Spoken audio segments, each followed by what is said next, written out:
रात को मैं गहरी नींद में थी, तभी किसी ने मुझे दबा लिया। अरे ऐसा मत करो, मुझे नींद आ रही है। मैंने आधी नींद में बड़बड़ाते हुए करवट बदली और उस हाथ को हटाने की कोशिश की जो मेरी कमर पर था, लेकिन वो हाथ रुका नहीं, बल्कि और बेशर्म हो गया। धीरे धीरे मेरी कमर से ऊपर की तरफ पड़ने लगा।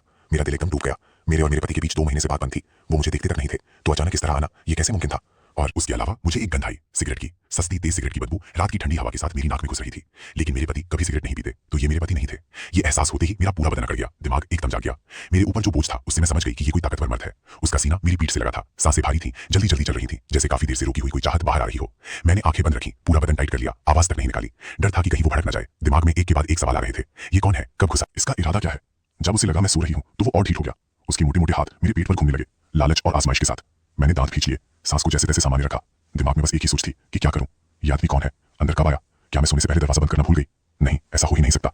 घर आते ही दरवाजा बंद करना मेरी 10 साल पुरानी आदत है, और सोने से पहले मैंने ताला खुद चेक किया था। रुको, अभी कितने बजे हैं? मेरे पति सॉफ्टवेयर इंजीनियर हैं, अक्सर रात 11 बजे तक काम करते हैं, फिर कुछ खाकर बस से घर आते हैं, 12 बज जाते हैं। हम दोनों के बीच बात बंद है, लेकिन वो रोज घर आते हैं। अगर वो घर में होते तो ये अजनबी जरूर डर जाता। रात काफी हो चुकी थी, क्या वो आए हैं? मैंने कान लगाकर हॉल की तरफ सुना। पूरी तरह सन्नाटा था। आमतौर पर वो आते हैं तो पहले नहाते हैं, पानी की आवाज साफ सुनाई देती है, लेकिन अभी कुछ नहीं था। कहीं इस आदमी ने उन्हें कुछ कर तो नहीं दिया? ये ख्याल आते ही मेरी पीठ पर ठंडा पसीना आ गया। मेरे पति, कहीं वो? मैं आगे सोचना नहीं चाहती थी, सच से मुंह नहीं मोड़ सकती थी। वो आदमी अभी भी मेरे साथ छेड़छाड़ कर रहा था। उसका हाथ मेरे पेट से कमर पर आ गया था और मेरे पायजामे का नाड़ा खोलने की कोशिश में था। मैंने एक प्लान सोचा। अरे आज बहुत थकी हुई हूँ, कल करते हैं ना। मेरी आवाज में नींद और नाज था। उस अजनबी को मैंने अपना पति समझा, उसे रोकने की कोशिश की, लेकिन उसने ध्यान ही नहीं दिया। उसने एक हाथ से मेरी दोनों कलाइयां पकड़ के तकिए पर दबा दी। तभी मुझे समझ आया कि हम दोनों में ताकत का कितना फर्क है। वो एक हाथ से मुझे बेबस कर सकता था, जोर आजमाइश काम नहीं आएगी। अच्छा हुआ मैं सोने का नाटक कर रही थी, इसलिए उसने अभी तक कुछ नहीं किया। दिमाग तेजी से चल रहा था, कोई और बहाना चाहिए। अरे बड़े शैतान हो तुम, मानते ही नहीं। मैंने जानबूझकर प्यार भरे लहजे में कहा, फिर बात पलटी। लेकिन सच में बहुत प्यास लगी है, गला जल रहा है, पहले एक गिलास पानी तो लाओ।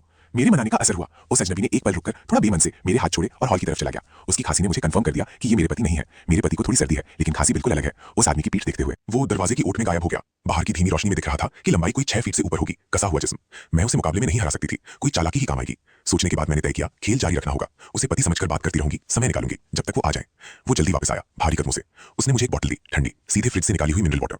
मैंने लेते हुए दिल में नोट किया, मेरे पति जानते हैं कि मुझे ठंडा नहीं चाहिए, वो कभी ऐसा नहीं करते, लेकिन अभी मैं कुछ नहीं कह सकती थी। शुक्रिया। मेरी आवाज नरम और मीठी थी। मैंने बस 2 घूंट पिए, लेकिन उस अजनबी को इंतजार नहीं था। उसने बोतल छीनकर साइड टेबल पर रख दी और मेरे ऊपर आ गया। उसके बदन से सिगरेट के अलावा पसीने की बासी बदबू आ रही थी, जैसे कई दिनों से नहाया ना हो। सस्ती सिगरेट और पुराने पसीने की मिलीजुली गंध से जी मिचलाने लगा। मैंने मुंह फेर लिया। ठीक है, लेकिन मुझे बहुत नींद आ रही है, थोड़ा और सोने दो। लेकिन उसने सुना नहीं। उसकी गर्म सांसें मेरी गर्दन पर थीं। उसके हाथ मेरे पायजामे को खींचने लगे। मैं डरी हुई थी, लेकिन उसे रोकने की कोशिश की। वो बहुत ताकतवर था। मेरी कलाइयां उसने पकड़ ली थी, दर्द हो रहा था। मैंने उसकी ताकत के आगे थोड़ा ढीला छोड़ा, फिर बेमन से बोली, ठीक है, लेकिन पहले बाथरूम जाना है। उसके हाथ रुक गए। वो थोड़ा झुंझलाया, लेकिन उसने कहा। उसकी आवाज भारी और अजनबी थी, खुरदरी, जैसे सैंडपेपर हो। जाओ। मैंने जानबूझकर वो आवाज अनदेखी की और उठते हुए उसके गाल पर हाथ फेरा। उंगलियां उसकी ठुड्डी पर पड़ी, दाढ़ी थी, मेरे पति से ज्यादा कड़ी। मैंने डर को रोककर हल्के से मुस्कुराई। अंधेरे में मुझे लगा उसका बदन एकदम कड़क हो गया, सांसें और तेज हो गई। वो कांप रहा था, रुकी हुई चाहत का वो तूफान जो बाहर आना चाहता था। मेरा दिल जोर जोर से धड़क रहा था। मैं उठकर कमरे से बाहर आई, हर कदम जितना नेचुरल हो सके उतना रखा। नंगे पांव ठंडी फर्श पर चल रही थी, और जैसे ही कमरे से बाहर निकली, मेन डोर बस 7-8 कदम की दूरी पर था। सोचा क्या दौड़कर दरवाजा खोल सकती हूँ? हॉल का आकार दिख रहा था, दरवाजा सामने था, बस 7 कदम, 5 कदम और हैंडल तक पहुंच सकती थी। एक बार खुला तो सीधे स्टेयर्स और भाग सकती थी, लेकिन मैंने स्लीपर्स पहने थे। अगर मैं भागने की कोशिश करती और वो पकड़ लेता तो सब खुल जाता। तब वो क्या करता? उसके पास चाकू है, कोई हथियार है। हो गया। अचानक उस अजनबी ने दरवाजा खटखटाया। आवाज तेज थी और बेसब्र। मैं डर से उछल पड़ी, लगभग चीख निकल गई। मैंने जैसे तैसे जवाब दिया, आवाज थरथरा रही थी। एक गहरी सांस ली और खुद को शांत करने की कोशिश की। कांपते हाथों से दरवाजा खुला, बत्ती नहीं जलाई, आंखें भी चौड़ी नहीं की। अगर मैंने उसका चेहरा देख लिया तो शायद वो मुझे जिंदा नहीं छोड़ेगा। कई केसेस में यही हुआ है। लेकिन जैसे ही दरवाजा खुला, उस अजनबी ने सीधे मुझे थाम लिया, इतनी ताकत से कि मैं लड़खड़ाई। मैं हिल नहीं सकती थी, क्योंकि मैं पहले भी कई बार बहाने बना चुकी थी। देखो, हम दोनों ने तय किया था, अभी बच्चा नहीं चाहिए, और आज मेरे अनसेफ डेज है। मैंने अनसेफ डेज पर जोर दिया, उम्मीद थी कि वो थोड़ा सोचेगा, लेकिन ये सुनकर वो और उत्तेजित हो गया। उसकी सांसें और भारी हो गई, हाथ और जोर से पकड़ा। दर्द से मेरे मुंह से निकला, अरे दर्द हो रहा है। मैं छुड़ाने की कोशिश करने लगी, लेकिन उस आदमी की गर्मी और उसकी रुकी हुई चाहत अब बेकाबू हो रही थी। मैं उसे संभाल नहीं पा रही थी, दिमाग में बहाने घूम रहे थे। तभी उसने अचानक एक हाथ मेरे गले पर रख दिया। उंगलियां कसती गईं, सांस रुकने लगी। उसकी आवाज एकदम ठंडी, एकदम धीमी मेरे कान के पास आई। समझदारी दिखाओ। उसकी आवाज जहरीली थी, जैसे सांप फुफकारे। मेरा पूरा बदन कांप गया। मैंने बस सिर हिलाया। गले पर दबाव था, सांस लेना मुश्किल था, बस आंखों से गिड़गिड़ाई। तब जाकर उसने थोड़ी छूट दी, लेकिन हाथ गले पर ही रखा। जब चाहे फिर कर सकता था। मैं हाफते हुए सांस ले रही थी, बस दुआ कर रही थी कि वो जल्दी आ जाए। उसने मुझे घसीटते हुए वापस कमरे में खींचा, जैसे कोई सामान हो। मैं उसके कदम से मिलाती रही, दिमाग में बचने का कोई रास्ता ढूंढ रही थी। गले पर वो हाथ याद था, वो घुटन याद थी। मैंने हल्के से उसका बाजू थपथपाया, पुराने रिश्ते जैसा दिखावा किया। अंदर से थर-थर कांप रही थी। वो 2 पल रुका। मैंने एक गहरी सांस ली और धीरे धीरे कमरे के दरवाजे की तरफ कदम बढ़ाए। और जैसे ही दहलीज पार करने वाली थी, मैंने एक फैसला किया। पूरा बदन सुन्न हो गया, खून जैसे जम गया। पीछे मुड़ी तो देखा, वो अजनबी मेरे ठीक पीछे खड़ा था, 1 मीटर से भी कम की दूरी पर, जैसे एक काली दीवार हो जो मेरा रास्ता रोक रही हो। कब पता चला कि मैं नाटक कर रही हूँ? मेरी आवाज कांप रही थी। उसने एक ठंडी हंसी थी। अंधेरे में वो हंसी रोंगटे खड़े कर देने वाली थी। उसने हाथ उठाया और मेरे गाल पर हाथ रखा, उंगलियां धीरे धीरे घुमाई, जैसे कोई चीज जो उसे पसंद हो। बाथरूम गई थी, फ्लश नहीं किया। मेरा दिल थक से रह गया। सच में मैं इतनी घबराई थी कि फ्लश करना भूल गई। सच में टॉयलेट जाने वाला इंसान ये कैसे भूल सकता है? फिर बिना कुछ सोचने दिए उसने मेरे बाल पकड़े और मुझे वापस कमरे में घसीट लिया। सिर की खाल खिंच रही थी, दर्द से आंखें भर आईं। मैं लड़खड़ाते हुए उसके पीछे पीछे चलने पर मजबूर थी। इस वक्त सच में डर गई थी। घबराहट ने पूरी तरह घेर लिया। मैं उससे गिड़गिड़ाने लगी, प्लीज छोड़ दो, बात करते हैं, मेरे पास पैसे हैं, जितने चाहो ले लो, मैं किसी को कुछ नहीं बताऊंगी, प्रॉमिस। उसने मुझे फर्श पर धकेल दिया। घुटने और कोहनी लकड़ी के फर्श पर लगे। दर्द से आंखें भर आईं। वो ऊपर से मुझे घूर रहा था। लिन मैडम, अगर ठीक से काम करो तो कुछ नहीं होगा। मैंने सुनकर अंदर ही अंदर चौंक गई। ये मेरा नाम कैसे जानता है? इतने फॉर्मली क्यों बुलाया? ये तो किसी अजनबी का लहजा नहीं था। क्या ये मुझे जानता है? मैं नहीं जानती थी। चुपके से एक नजर ऊपर की। बाहर की धीमी रोशनी में उसकी नजर मुझ पर थी, जैसे कोई अपना शिकार दिख रहा हो। फिर वो आराम से छोटे सोफे पर जा बैठा और उसने हाथ से इशारा किया। उसने कमर से एक चाकू निकाला। अंधेरे में धीमी रोशनी पड़ रही थी उस पर। उसने ब्लेड होठों के पास लगाई और जीभ से धीरे धीरे उसे छुआ। धीमे, आराम से। चेहरा नहीं दिख रहा था, लेकिन उसकी भूखी नजर का अंदाजा था मुझे। डर और जिल्लत दोनों एक साथ आए। मैं फर्श पर घुटने मुड़कर बैठी थी, कांप रही थी, लेकिन कोई चारा नहीं था। मैं उठी, पांव कांप रहे थे। उस अजनबी के पास आई। उसकी नजर मुझ पर चिपकी थी। लालच और आग दोनों थे उसमें। मेरे गाल शर्म से लाल थे, हाथ कांप रहे थे। मैंने कपड़े का किनारा पकड़ा और धीरे धीरे ऊपर का कपड़ा उतार दिया। वो फर्श पर गिरा हल्की सी आवाज के साथ। उसकी सांसें और भारी हो गईं। अंधेरे में उसकी आंखें जानवर जैसी चमक रही थी। वो चमकता चाकू उसके हाथ में हिल रहा था हल्की रोशनी में। मेरा दिल जोर जोर से धड़क रहा था, लेकिन दिमाग में बस एक उम्मीद थी। 10 मिनट पहले बाथरूम में जाकर मैंने जो बटन दबाई थी, वो फीड पावर सॉकेट के अंदर छुपी इमरजेंसी बटन, वही मेरी एकमात्र आस थी। मुझे बस टाइम लगाना था। मत करो कुछ, मैं उतारती हूँ। मेरी आवाज कांप रही थी, रोने वाली थी। मेरे हाथ कांप रहे थे बटन खोलने का नाटक करते हुए। हर एक सेकंड एक घंटे जैसा था। उसकी नजर मेरे ऊपर रेंग रही थी, घिनौनी और कब्जा करने वाली। उसके लहजे में शिकार को तड़पाने का मजा था। उसकी बात ने मुझे अंदर से ठंडा कर दिया। वो मुझे जानता था, मेरी फोटोज देखी थी, लेकिन अभी सोचने का वक्त नहीं था। मैं टाइम खींच रही थी। मेरी उंगलियां दूसरे बटन पर रुक गईं, जैसे खुल ही नहीं रहा। इतनी घबराहट में हाथ कांप रहे हैं। मैंने धीरे से कहा, आवाज में सही मात्रा में डर था। उसे ये कंट्रोल पसंद आई। वो सोफे की पीठ से टिक कर बोला, मेरे पास वक्त है, आराम से करो। मैंने होंठ काटे और धीरे धीरे सोचती रही कि वो कौन है। तुमने मुझे कहाँ देखा है? मैंने कांपती आवाज में पूछा, उससे कुछ और जानकारी निकालने की कोशिश में। उसने ठंडी हंसी दी। अंधेरे में उसकी आंखें अजीब तरह से चमकी। मेरा दिल डूब गया। क्या उसने मेरे पति का फोन देखा या उन्होंने दिखाया? 2 महीने से हम बात नहीं करते। वो रोज जल्दी जाते हैं, देर से आते हैं। उनके फोन में मेरी फोटोज क्यों? और ये उस आदमी के पास कैसे पहुंची? तुम मेरे पति को जानते हो? मैंने धीरे से पूछा। हाथ धीरे धीरे चलते रहे। उसने जवाब नहीं दिया, बस चाकू से सोफा की बांह पर थपथपाया। भारी आवाज आई, ज्यादा बात मत करो, चलते रहो। मैं जानती थी अब और नहीं पूछ सकती, बस रुकी रही।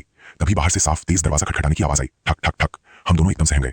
उस आदमी का बदन एकदम कड़क हो गया। उसने मुझे घूरा, दबी आवाज में कहा, कौन है? तूने कुछ किया? मेरे चेहरे पर सही मात्रा में हैरानी आई, फिर डर। मैंने जोर से सिर हिलाया। पता नहीं, शायद पति हैं जो की भूल गए या सोसाइटी वाले हैं, कह रहे थे रात को वाटर पाइप चेक करने आएंगे। मैंने जानबूझकर सोसाइटी का नाम लिया ताकि बाहर वालों को एक वजह मिले और उसका शक कम हो। लेकिन वो आदमी एक झटके में उठा और मेरे सामने आ गया, चाकू मेरी कमर पर, आवाज बर्फ जैसी ठंडी। चुप रहो, जो भी है उसे भगाओ। एक भी गलत शब्द बोला तो खत्म। दरवाजा खोलो, जैसा बोला बोलना, सोसाइटी वाले हैं। चाकू की ठंडक पतले कपड़े के पार महसूस हो रही थी। मेरा बदन कांपा। मैंने तुरंत सिर हिलाया, ठीक है, कुछ नहीं बोलूंगी। वो मेरे पीछे आकर चिपक गया, चाकू उसके हाथ और मेरे बदन के बीच छुपाया। वो दरवाजे की अंधी जगह में खड़ा हो गया।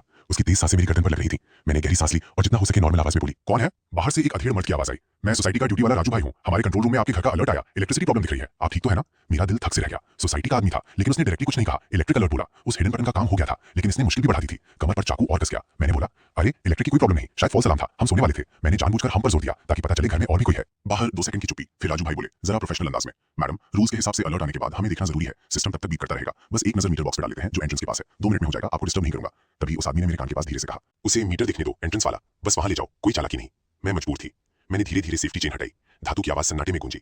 फिर लॉक खोला और दरवाजा थोड़ा सा खोला। राजू भाई यूनिफॉर्म में थे, हाथ में टॉर्च और रिकॉर्ड बुक। मुझे देखकर, पीला चेहरा, बिखरे बाल, नींद के कपड़ों में, उनकी नजर थोड़ा रुकी। टॉर्च की रोशनी मेरे चेहरे पर पड़ी। मैंने थोड़ा आंखें सिकोड़ी। मैडम, तबीयत ठीक है? सब ओके है ना? राजू भाई की नजर अंदर देखने की कोशिश कर रही थी, लेकिन दरवाजा इतना कम खुला था कि कुछ नहीं दिख रहा था। मैंने एक तरफ होकर एंट्रेंस की तरफ, जब मैं एंट्रेंस की तरफ इशारा कर रही थी, मेरे पीछे चिपका वो आदमी एंगल की वजह से शायद दरवाजे की दरार में थोड़ा दिख गया। राजू भाई की बाहें हल्की सी सिकुड़ी। एक तजुर्बेकार सिक्योरिटी आदमी को कुछ अजीब लगा था। ये लेडी बहुत नर्वस लग रही है और अंदर इतना अंधेरा है, लाइट भी नहीं जली। वो तुरंत मीटर देखने नहीं गए, वहीं रुके रहे और नरम लेकिन खोजती हुई आवाज में बोले, मैडम आपके पति घर पर हैं? हो सके तो वो भी एक बार बोल दें, बस कंफर्म करना है कि सब ओके है। वो टेस्ट कर रहे थे और अंदर किसी और की मौजूदगी जांचना चाहते थे। मेरे पीछे का आदमी अचानक कड़क हो गया, कमर पर चाकू और दब गया। एक तेज दर्द हुआ। मैं चीखते चीखते रुकी। तभी उस आदमी ने मेरे पीछे से बोला। उसने मर्दों वाली आवाज बनाने की कोशिश की, लेकिन दबी हुई और अजीब थी। देख लिया ना, रात को भेजा है हमें, सब ठीक है। ये आवाज साफ मेरे पति की नहीं थी और उस झल्लाहट में भी कुछ छुपाने की कोशिश थी। राजू भाई की भौहें और सिकुड़ गई, शक और गहरा हो गया। वो नहीं गए, बल्कि टॉर्च की रोशनी में और ध्यान से मुझे देखा। उनकी नजर मेरे चेहरे पर गई, फिर मेरे हाथ पर जो बदन के साथ लटके थे, हल्के हल्के कांप रहे थे, साफ दिख रहा था। उन्होंने मेरी आंखों में देखा, वहां डर था, कोई इरिटेशन नहीं। राजू भाई ने अचानक आवाज ऊंची की, मैडम क्या आपको हेल्प चाहिए? हमारे पास सिक्योरिटी टीम है, अभी बुला सकते हैं। ये सुनकर जैसे बिजली गिरी। वो आदमी तैयार नहीं था इसके लिए। उसकी सांसें एकदम तेज हो गई। कमर पर चाकू और जोर से दबा। मुझे लगा चाकू ने थोड़ा काट दिया। फिर अचानक उसने मुझे पीछे खींचा, जोर से। मैं लड़खड़ाई और वो खुद दरवाजे के सामने आ गया। रात में भी उसका बड़ा अंधेरा कद दिख गया और हाथ में चाकू की हल्की चमक। उसने राजू भाई को चिल्लाकर कहा, भाग यहाँ से, तेरा काम नहीं है, आगे बोला तो मार दूंगा। राजू भाई का चेहरा बदल गया। एक कदम पीछे हटे और तुरंत वॉकी टॉकी निकाला। कंट्रोल रूम 1803 में इमरजेंसी है, लगता है घर में घुसपैठ है, हेल्प भेजो, पुलिस को बुलाओ। दरवाजा उस आदमी ने धड़ाम से बंद कर दिया। पूरा फ्रेम हिल गया। वो पलटा और एकदम गुस्से में था। उसने मुझे जोर से धकेल दिया। फर्श पर गिरी। हाथ और पीठ में दर्द हुआ। उसकी आंखें जंगली जानवर जैसी थी। कमीनी मुझे फंसाया। मैं फर्श पर थी, दर्द में, लेकिन बाहर राजू भाई की आवाज और वॉकी टॉकी की आवाज सुनकर दिल में एक उम्मीद जागी। पुलिस आ रही है, तुम भाग नहीं सकते, अभी भी वक्त है। मैं फर्श पर पड़ी बोली। आवाज बैठ गई थी। उस आदमी का चेहरा हुआ था। वो खिड़की के पास गया, नीचे देखा। नीचे से कदमों और वॉकी टॉकी की आवाजें आ रही थी, साफ सुनाई दे रही थी। उसने पलटकर मुझे घूरा। उसकी आंखों में पागलपन था और हिचकिचाहट भी। तेरी किस्मत अच्छी है। वो जानता था रुकना खतरनाक है। उसने एक आखिरी गुस्सैल नजर मुझ पर डाली, जैसे कुछ करना चाहता हो, लेकिन बचने की फिक्र जीत गई। वो रसोई की तरफ दौड़ा। मैं फर्श पर ढेर हो गई। जान बची थी। राहत इतनी बड़ी थी कि बदन की सारी ताकत जैसे निकल गई। आंसू अपने आप बहने लगे। बाहर राजू भाई और आए हुए गार्ड्स दरवाजा पीट रहे थे। मैडम मैडम ठीक है, पुलिस बुला लिया। राजू भाई की आवाज में घबराहट थी। मैं उठी, पूरा बदन कांप रहा था। लड़खड़ाते हुए दरवाजे तक आई, थरथराते हाथों से अंदर से लॉक खोला और दरवाजा खींचा। बाहर राजू भाई थे, हाथ में वॉकी टॉकी और 2 गार्ड्स थे रबर बटॉन्स लेकर। मुझे सही सलामत देखकर उन सबके चेहरों पर राहत आई। वो किचन की खिड़की से भागा। मेरी आवाज भारी थी, डर अभी भी था। दोनों गार्ड्स तुरंत अंदर दौड़े किचन की तरफ। राजू भाई मेरे पास आकर बैठ गए। मैडम चोट लगी, एम्बुलेंस बुलाएं। मैंने सिर हिलाया, फिर हाँ में भी हिलाया। दिमाग ब्लैंक था। दूर से सायरन की आवाज आई, पहले हल्की फिर तेज और तेज। मैं एक चादर लपेटे बैठी थी, उंगलियां अभी भी कांप रही थी। राजू भाई ने मुझे सोफा पर बिठाया, गर्म पानी लाया। मैंने गिलास दोनों हाथों से पकड़ा। गर्मी शीशे से मिल रही थी, लेकिन मेरे ठंडे हाथ गर्म नहीं हो रहे थे। लिन मैडम डरिए मत, पुलिस आ गई। राजू भाई दरवाजे पर खड़े कॉरिडोर देख रहे थे। मैंने सिर हिलाया, शुक्रिया कहना चाहा, लेकिन गला जैसे बंद हो गया था। 5 मिनट बाद 2 पुलिस ऑफिसर्स तेज कदमों से आए। बड़े वाले कोई 45 साल के थे, नजर मजबूत और शांत। दूसरे 27-28 के, हाथ में रिकॉर्ड बुक। मैं इंस्पेक्टर रवि हूँ, ये मेरे साथी कांस्टेबल सोनू है। बड़े वाले ऑफिसर ने आईडी दिखाई, लहजा जेंटल लेकिन प्रोफेशनल था। आप अब सेफ हैं, बता सकती हैं क्या हुआ? मैंने एक गहरी सांस ली, आवाज स्टेबल रखने की कोशिश की। एक आदमी मेरे सोते वक्त कमरे में था। इंस्पेक्टर रवि की नजर तेज हो गई। घर में घुसपैठ या वो? मैंने सिर हिलाया, आवाज कांपी। वो मेरे साथ जबरदस्ती करना चाहता था। मैंने सोने का नाटक किया, उसे पति समझकर बात की, किसी तरह वक्त निकाला। बाथरूम में गई, वहां वो फेक सॉकेट में छुपी इमरजेंसी बटन दबाई। इंस्पेक्टर रवि ने सिर हिलाया, साथी को नोट करने का इशारा किया। बहुत अच्छा, सही किया। उस आदमी की कोई पहचान, क्या कुछ याद है? मैंने हर डिटेल याद करने की कोशिश की। सब कुछ जैसे अंदर कहीं नक्काशी हो गया था। बहुत ताकतवर था, कोई 6 फीट से ऊपर, बहुत जोर था उसमें। बदन से सस्ते सिगरेट की बदबू और कई दिनों का पसीना। बात करते वक्त उसने मुझे लिन मैडम कहा। लिन मैडम? इंस्पेक्टर रवि ने तुरंत ही बात पकड़ ली। उसने आपको नाम से बुलाया, भाभी या दीदी नहीं? मैंने जोर से हाँ में सिर हिलाया। हाँ लिन मैडम, बिल्कुल फॉर्मल तरीके से। और उसने कहा। इंस्पेक्टर रवि और कांस्टेबल सोनू ने एक दूसरे को देखा। तभी दरवाजे पर तेज कदमों की आवाज आई। एक जानी पहचानी परछाई दौड़ती हुई अंदर आई। बियोन ताओ था। उसने प्रोग्रामर वाली चेकर्ड शर्ट पहनी थी, बाल थोड़े बिखरे, चेहरे पर घबराहट और हैरानी का बना बनाया एक्सप्रेशन। वो तेज कदमों से मेरे पास आया और मेरा हाथ पकड़ने की कोशिश की। मैंने अपना हाथ खींच लिया। बियोन ताओ का हाथ हवा में रुका, चेहरे पर एक पल की हल्की सी ऑकवर्डनेस आई, लेकिन जल्दी से चिंता के नीचे दब गई। इंस्पेक्टर रवि ने उनकी और मेरी इस रिएक्शन को नोट किया और बियोन ताओ की तरफ मुड़े। आप बियोन ताओ हैं, विक्टिम के पति? बियोन ताओ जल्दी से ऑफिसर की तरफ मुड़े। हाँ सर, सोसाइटी ने कॉल किया तो मैं तुरंत आया। वो आदमी, उसने कुछ किया तो नहीं ना? शुक्र है, लिन मैडम ने बड़ी समझदारी दिखाई। सस्पेक्ट भाग गया है, हम सिचुएशन समझ रहे हैं। फिर ऑफिसर ने बियोन ताओ से पूछा, आप आज रात ऑफिस में थे? बियोन ताओ ने ग्लासेस ठीक किए, पक्की आवाज में बोले, हाँ सर। हमारा प्रोजेक्ट इन दिनों बहुत रश्ड है, रोज देर रात तक काम होता है। आज भी करीब 11:30 बजे ऑफिस से निकला, नीचे के ढाबा पर थोड़ा खाया, 12 बजे की बस थी। सोसाइटी गेट पर पहुंचा, तभी कॉल आया। इंस्पेक्टर रवि ने नोट कराया, फिर मेरी तरफ मुड़े। लिन मैडम? आपने कहा उसने आपको लिन मैडम कहा? मैंने सिर हिलाया। हाँ, वो मुझे जानता था, ये रैंडम नहीं था। कांस्टेबल सोनू बोले, नाम पता होना अजीब नहीं, courier, food delivery, society register, इन सबसे लीक हो सकता है। मैंने सिर हिलाया, लेकिन पक्की आवाज में बोली, नहीं वो बात नहीं थी। उसका लहजा अलग था और वो घर का लेआउट जानता था। मीटर कहाँ है, फ्रिज कहाँ है। उसने फ्रिज से ठंडा पानी निकाला। शायद मुझे पता था कि मैं ठंडा पीती हूँ या बस इत्तेफाक था। और एक बात और, उसके बदन पे एक और स्मेल थी, सिगरेट और पसीने के अलावा, हल्की सी कॉफी की। वो सस्ती इंस्टेंट कॉफी जैसी जो ऑफिस की पैंट्री में होती है, थोड़ी बायोन ताओ के ऑफिस जैसी। ये सुनते ही बायोन ताओ का चेहरा एक पल के लिए पीला पड़ गया। उन्होंने छुपाने की कोशिश की, लेकिन वो पल मुझसे छुपा नहीं। बायोन ताओ की आवाज थोड़ी ऊंची हुई, लिंचे क्या बोल रही हो? हमारी ऑफिस में न जाने कितने लोग कॉफी पीते हैं, ये कोई क्लू नहीं? सर मेरी वाइफ घबराई हुई है थोड़ा। इंस्पेक्टर रवि ने उन्हें बीच में रोका, कॉफी की बात पर फोकस रखा। लिन मैडम कौन सी कॉफी, थोड़ा और बता सकती हैं? मैंने कहा, बस एक कॉमन सी एनर्जी के लिए पीने वाली इंस्टेंट कॉफी, वैसी जैसी बियोन ताओ कभी-कभी रात को घर लाते हैं, उनके कप में यही स्मेल होती है। इंस्पेक्टर रवि ने बियोन ताओ की तरफ देखा, लहजा शांत लेकिन दबाव के साथ। ताओ साहब, लगता है आपकी ऑफिस के बारे में थोड़ा जानना जरूरी है। क्या कोई एम्प्लॉय हाल में बहुत अजीब बिहेव कर रहा था या किसी को किसी तरह आपका घर का एड्रेस और आप दोनों के बीच की सिचुएशन पता हो सकती थी? बियोन ताओ की नजर इधर-उधर हुई, आवाज थोड़ी नेचुरल नहीं रही। इंस्पेक्टर रवि की नजर बियोन ताओ पर टिकी रही, मतलब भरी। तभी किचन की तरफ से आया टेक्निकल टीम का एक ऑफिसर बोला, इंस्पेक्टर सर, किचन की विंडो के बाहर साफ क्लाइंबिंग के निशान है। लगता है नीचे से गैस पाइप या बिल्डिंग के आउटसाइड प्लेटफॉर्म से चढ़ा था। हाथ पक्के थे, बिल्डिंग स्ट्रक्चर की जानकारी थी। बेडरूम के फ्लोर पर कुछ फुटप्रिंट्स भी मिले हैं जो लिन मैडम और ताओ साहब के नहीं है। सैंपल ले लिया है। ठीक है लिन मैडम, ताओ साहब आज रात आसपास पेट्रोल रहेगी और सीसीटीवी फुटेज देख रहे हैं। अभी आप सेफ हैं, लेकिन सावधान रहें। ताओ साहब, कल सुबह आपको ऑफिस में एक बार साथ आना होगा। बियोन ताओ ने गहरी सांस लेकर मुश्किल से हाँ में सिर हिलाया। जी सर। पुलिस और सोसाइटी वाले धीरे-धीरे निकले। कमरे में बस मैं और बियोन ताओ रह गए। बर्फ जैसा माहौल था। बियोन ताओ मेरे पास आने की कोशिश की, आवाज नरम हुई। लिन शुए, आज रात में यहाँ रहता हूँ, तुम डर गई होगी। मैंने चादर और कस ली, एक कदम पीछे हुई, उनकी तरफ नहीं देखा। ठंडी आवाज में बोली, जरूरत नहीं, मैं दरवाजा बंद कर लूंगी, आप अपने कमरे में जाइए। बियोन ताओ ने मुंह खोला, कुछ कहना चाहा, लेकिन चुप रहे। एक लंबी सांस लेकर गेस्ट रूम की तरफ मुड़े, दरवाजे पर रुके, पीठ मेरी तरफ थी। लिन शुए, चाहे तुम जो सोचो, मुझे सच में तुम्हारी चिंता है। मैंने जवाब नहीं दिया, बस उनकी पीठ को कमरे में जाते देखती रही। जब दरवाजा बंद हुआ, तभी मेरा अकेलापन पूरी तरह घेराया। वो रात मैं नहीं सोई, सोफा पर बैठी रही, सारी लाइट्स ऑन। छत को घूरते-घूरते उस आदमी की बात बार-बार याद आई। तुम तस्वीर से भी ज्यादा अच्छी लगती हो। उसने मेरी फोटो कहाँ देखी? मेरे घर से वो इतना फेमिलियर क्यों था? रात के 3 बजे मैं चुपके से उठी और मेन बेडरूम के दरवाजे के पास गई। बियन ताओ का फोन बेड की साइड टेबल पर था, स्क्रीन नीचे की तरफ। मैंने झिझक कर फोन उठाया। पासवर्ड हमारी शादी की एनिवर्सरी डेट था। खुल गया। मैंने एल्बम चेक किया, रिसेंटली डिलीटेड में कुछ नहीं था। व्हाट्सएप क्यू सब नॉर्मल लिखा। रखने ही वाली थी कि रुकी। उस आदमी ने शादी की फोटो का जिक्र किया था। मैंने एल्बम में नीचे जाकर 3 महीने पहले की फोटोज देखी। तब हम दोनों ठीक थे और तब मुझे एक फोटो मिली, मेरी बालकनी पर कपड़े सुखाते हुए, चोरी से खींची गई थी। फोटो में मैं घर के कपड़ों में पीठ किए खड़ी थी। टाइम था रात 8 बजे के आसपास। बियोन ताओ कहते थे वो ऑफिस में थे। मेरे हाथ कांपने लगे। और देखा, एक और फोटो, मैं सोसाइटी गेट के बाहर कुरियर वेट कर रही हूँ। एक और सुपरमार्केट में। हर एक फोटो चोरी से ली गई थी। हर एक का टाइम वो था जब बियोन ताओ ऑफिस में थे। मेरा दिमाग जैसे रुक गया। ये फोटोज बियोन ताओ ने खींची या किसी ने उन्हें भेजी? कांपते हुए मैंने व्हाट्सएप खोली। फोटो हिडन कैमरा जैसे कीवर्ड सर्च किए, कुछ नहीं मिला। फिर क्यू खोला, वहां भी नहीं। तभी स्क्रीन के ऊपर एक व्हाट्सएप नोटिफिकेशन पॉप हुई। एक अननोन नंबर था, प्रोफाइल पिक्चर बस काला था, मैसेज था बस 3 शब्द, वो ठीक है ना? मेरी धड़कन रुक सी गई। रात के 3 बजे कोई पूछ रहा है वो ठीक है ना? मैंने चैट खोली, हिस्ट्री एम्प्टी थी, बस यही एक नया मैसेज। उस कॉन्टैक्ट ने डिसअपीयरिंग मैसेजेस ऑन किया हुआ था। मैं सोच ही रही थी रिप्लाई करूं या नहीं, तभी गेस्ट रूम का दरवाजा हिला। मैंने तुरंत फोन वापस रख दिया और लिविंग रूम में आकर सोफा पर लेट गई। बियोन ताओ बाथरूम गए, फ्लश हुआ, फिर वापस कमरे में गए। पूरे टाइम उन्होंने लिविंग रूम की तरफ नहीं देखा, लेकिन मुझे पता था और रुकना नहीं था। अगले दिन सुबह बियोन ताओ की कंपनी के कॉन्फ्रेंस रूम में इंस्पेक्टर रवि और कांस्टेबल सोनू एक तरफ, बियोन ताओ और उनके डिपार्टमेंट मैनेजर जांग सर दूसरी तरफ बैठे थे। माहौल टाइट था। जांग सर हैरान थे, लगातार बोल रहे थे, सर ये कैसे हो सकता है? हमारे एम्प्लॉइज बहुत रिस्पॉन्सिबल हैं और हम इन्फॉर्मेशन बिल्कुल सिक्योर रखते हैं। इंस्पेक्टर रवि ने उन्हें बीच में रोका। बियोन ताओ की तरफ तेज नजर की। ताऊ साहब, हमने आसपास के सभी सीसीटीवी देखे कि इससे पहले एक सस्पिशियस आदमी कई बार आपकी बिल्डिंग के नीचे घूमता दिखा। उसे बिल्डिंग की लेआउट और कैमरास की पोजीशन पता थी। और एक इंपॉर्टेंट बात, लिन मैडम ने जिस सस्ती इंस्टेंट कॉफी की स्मेल बताई वो आपकी पैंट्री के ब्रांड से मैच करती है। हमें रिसेंटली फायर्ड अनहैप्पी एम्प्लॉइज की लिस्ट चाहिए। बियून ताऊ का बदन एक पल के लिए हल्का कांपा। जैंग सर ने सोचकर बोला, पिछले महीने एक प्रोजेक्ट टीम को रिस्ट्रक्चर किया था, एक बंदे को निकाला था, लियू चियांग। वो बहुत जोरदार था उस वक्त। उसे लगता था बियून ताऊ की टीम ने रिसोर्सेज छीने और उसका प्रोजेक्ट बंद कराया। वो 2 बार कंपनी में सीन कर चुका था, सिक्योरिटी बुलानी पड़ी थी। Liu Chiang. जांग सर ने कंप्यूटर से एक फाइल खोली। फोटो में एक आदमी था, छोटे बाल, आंखें थोड़ी सख्त, लंबा चौड़ा। इंस्पेक्टर रवि ने टैबलेट बियून ताऊ की तरफ किया। बियून ताऊ ने फोटो देखी और एक पल में उनकी आंखें फैल गईं। चेहरा एकदम सफेद हो गया, माथे पर बारीक सा पसीना। उनकी रिएक्शन ने ऑलमोस्ट सब कह दिया। बियून ताऊ की आवाज जैसे सूख गई, दांतों से निकली। इंस्पेक्टर रवि ने जोर दिया, वो आपके घर का एग्जैक्ट एड्रेस और ये भी जानता था कि आप दोनों इन दिनों ठीक नहीं। ये तो कोई नॉर्मल कलीग नहीं जान सकता। बियून ताऊ ने दोनों हाथों से चेहरा ढांप लिया, कंधे कांपने लगे। साफ था अंदर कुछ बड़ी जंग चल रही थी। कॉन्फ्रेंस रूम में कुछ देर बस एसी की आवाज रही। जैंग सर ने बियून ताऊ को फिर पुलिस को देखा, धीरे से बोले, लियू चियांग पहले बियून ताऊ के साथ ठीक था, कुछ बार साथ खाना भी खाया था। बियून ताऊ, मुझे याद है तुमने डिपार्टमेंट को घर पर खाना खिलाया था, लियू चियांग भी गया था। बियून ताऊ सहम गए। इंस्पेक्टर रवि की नजर और पैनी हुई। ताऊ साहब, लियू चियांग आपके घर गया था। बियून ताऊ ने मुश्किल से सिर हिलाया, आवाज सूखी थी। पिछले साल प्रोजेक्ट लॉन्च के बाद कुछ कॉलीग्स को घर पर हॉटपॉट के लिए बुलाया था, लियू चियांग भी आया था। मेरा दिल उस मोमेंट पर जाकर रुक गया। वो आदमी सिर्फ मुझे जानता ही नहीं था, मेरे घर भी आ चुका था। उसे लेआउट पता था, फ्रिज कहां, मीटर कहां, शायद उसकी फिंगरप्रिंट्स भी घर में थी। ताऊ साहब, आपने ये पहले क्यों नहीं बताया? आपने कहा था वो नॉर्मली कहां से जान सकता है, लेकिन वो आपके घर गया था। बियून ताऊ ने एकदम सिर उठाया, आंखें लाल थीं। सर, याद नहीं आया, सच में वो पुरानी बात थी, पिछले साल की। 10-15 लोग थे, मुझे कहां याद कि कौन आया कौन नहीं। और तब लियू चियांग और मेरे बीच कोई दिक्कत नहीं थी, मैं ये सोच भी नहीं सकता था। इंस्पेक्टर रवि ने उन्हें कुछ देर देखा, चुप रहे। फिर कांस्टेबल सोनू बोले, ताऊ साहब, हमें लियू चियांग का कॉन्टैक्ट इन्फो, एड्रेस और जो भी उसके सोशल कनेक्शंस हो चाहिए। और आपसे एक और बात, उस गैदरिंग के अलावा क्या कभी प्राइवेटली मिले, कोई पर्सनल कन्वर्सेशन?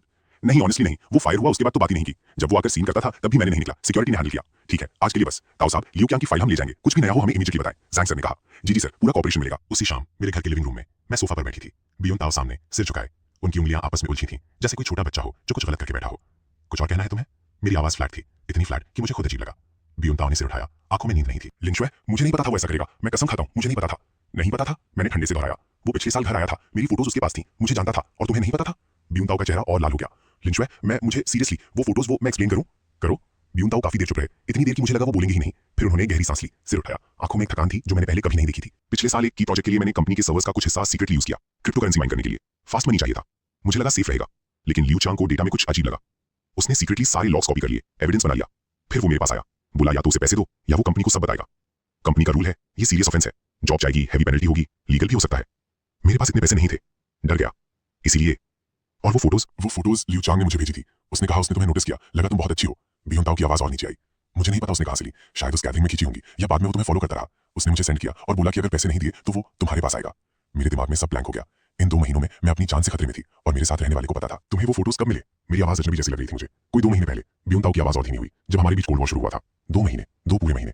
वो जानते थे कि कोई मुझे छुप छुप कर देख रहा है, मुझे फॉलो कर रहा है, धमकी दे रहा है। और उन्होंने एक शब्द नहीं बोला, सिर्फ मुझसे दूर रहे, मुझे अकेले उस घर में छोड़ते रहे जो कभी भी अनसेफ हो सकता था। मैं उठी, उनसे ऊपर से नीचे देखा। बियून ताऊ ने सिर उठाया, आंखें भर आई थी। लिंचुए, माफ करो, मुझे पता है मैंने गलत किया। मुझे लगा वो बस डरा रहा है, कुछ करेगा नहीं। मैं नहीं सोच सकता था कि वो एक्चुअली। तुम नहीं सोच सकते थे, मैंने काटा। हाँ बिल्कुल, तुमने सिर्फ अपना सोचा, अपनी जॉब, अपना करियर, अपनी सेफ्टी। मेरी वैल्यू तुम्हारे लिए बस एक टूल थी। बियून ताऊ एकदम खड़े हो गए। नहीं लिंचुए, ऐसा नहीं है, मैं तुमसे प्यार करता हूं, सच में। बस बहुत डर गया था। तुम खुद से प्यार करते हो। मैं बेडरूम की तरफ मुड़ी। कल मैं लॉयर के पास जाऊंगी, डिवोर्स पेपर्स तैयार होंगे, तब तक मुझे तुम्हारा चेहरा नहीं देखना। मैंने बेडरूम का दरवाजा बंद किया। बियून ताऊ की आवाजें बाहर ही रह गई। उस पर मुझे रोना नहीं आया, बस विंडो के पास बैठी और बाहर के अंधेरे को देखती रही। दिमाग में 2 महीने की हर डिटेल घूम रही थी। उनका जल्दी जाना, देर से आना, उनकी ठंडक, दूरी, चुप चुप कर कॉल्स। मुझे लगा था वो मुझसे दूर हो गए, असल में वो डरे हुए थे, अपनी सीक्रेट की, अपने नुकसान की। लेकिन मेरी परवाह नहीं की। अगली सुबह इंस्पेक्टर रवि का कॉल आया। लिन मैडम, हमने लियू चियांग की पॉसिबल लोकेशन ट्रेस कर ली है, ऑपरेशन चल रहा है। लिन मैडम, अभी सावधान रहें, लियू चियांग अभी फ्यूजिटिव है। हाँ, शायद उसे पता हो कि आपने कंप्लेन की है, इसीलिए वो दोबारा आ सकता है, लेकिन चांसेस कम है। फिलहाल सेफ रहें।